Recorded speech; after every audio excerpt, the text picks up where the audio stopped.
एक नाविक 3 साल से एक ही जहाज पर काम कर रहा था। एक रात वह नशे में धुत हो गया। ऐसा पहली बार हुआ था। कैप्टन ने इस घटना को रजिस्टर में इस तरह दर्ज किया कि नाविक आज रात नशे में धुत था। नाविक ने यह बात पढ़ ली।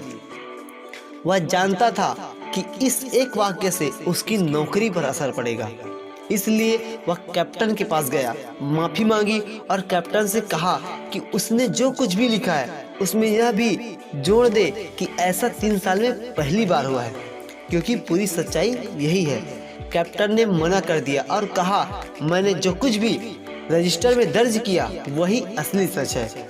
अगले दिन रजिस्टर भरने की बारी नाविक की थी। उसने लिखा कि आज की रात कैप्टन ने शराब नहीं पी। कैप्टन ने इसे पढ़ा और नाविक से कहा कि इस वाक्य को वह तो बदल दे अथवा पूरी बात लिखने के लिए आगे कुछ और लिखे, क्योंकि जो कुछ लिखा गया उसमें जाहिर होता है कि कैप्टन हर रात शराब पीता था। नाविक ने कैप्टन से कहा कि उसने जो कुछ भी रजिस्टर में लिखा वही सच है।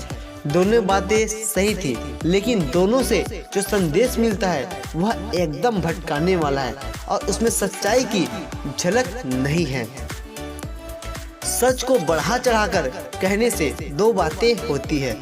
इससे हमारी बात का असर कम होता है और हमारी विश्वसनीयता घटती है। यह एक लत की तरह है, यह एक आदत बन जाती है। कुछ लोग बात को बढ़ा चढ़ाकर बिना सच की ही नहीं कह पाते। प्रत्येक मनुष्य चाहता है कि वह जीवन में उच्च स्थान प्राप्त करे। लोग बड़ी सफलताओं के स्वप्न देखते हैं, बड़े बड़े मंसूबे बांधते हैं। अधिकांश लोग जीवन के बाहर क्षेत्र में नाम, बड़ाई, प्रतिष्ठा, श्री समृद्धि, उच्च पद आदि के लिए प्रयत्नशील रहते हैं। थोड़े बहुत अपने लक्ष्य की पूर्ति में सफल होते हैं। इनमें भी बहुत कम ही इन विभूतियों समृद्धियों के स्थायी सुख को भोग पाते हैं। स्वामी रामतीर्थ संन्यास लेने से पूर्व एक कॉलेज के प्रोफेसर थे। एक दिन बच्चों के मानसिक स्तर की परीक्षा लेने के लिए उन्होंने बोर्ड पर एक लकीर खींच दी। विद्यार्थियों से कहा, इसे बिना मिटाए ही छोटा कर दो। एक विद्यार्थी उठा, किंतु वह प्रश्न के मर्म को नहीं समझ सका।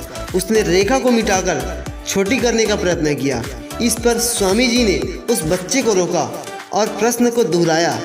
सभी बच्चे बड़े असमंजस में पड़ गए।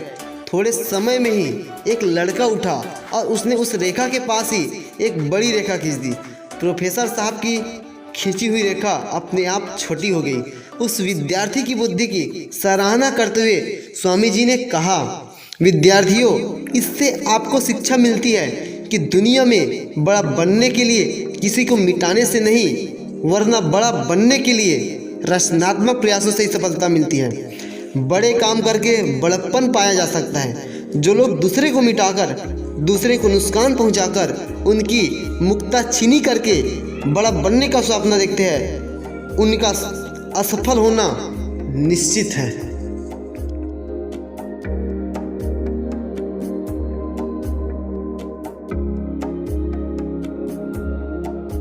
सदा मुस्कुराना और सबको प्यार करना, गुणीजनों का सम्मान पाना, बच्चों के दिलों में रहना, सच्चे आलोचकों से स्वीकृति पाना, झूठे दोस्तों की दगाबाजी को सहना, खूबसूरती को सराहना, दूसरों में खूबियां तलाशना, किसी उम्मीद के बिना दूसरों के लिए खुद को अर्पित करना, उत्साह के साथ हंसना और खेलना और मस्ती भरे तराने गाना। इस बात का एहसास है कि आपकी जिंदगी ने किसी एक व्यक्ति का जीवन आसान बनाया है। यही सच्ची सफलता है।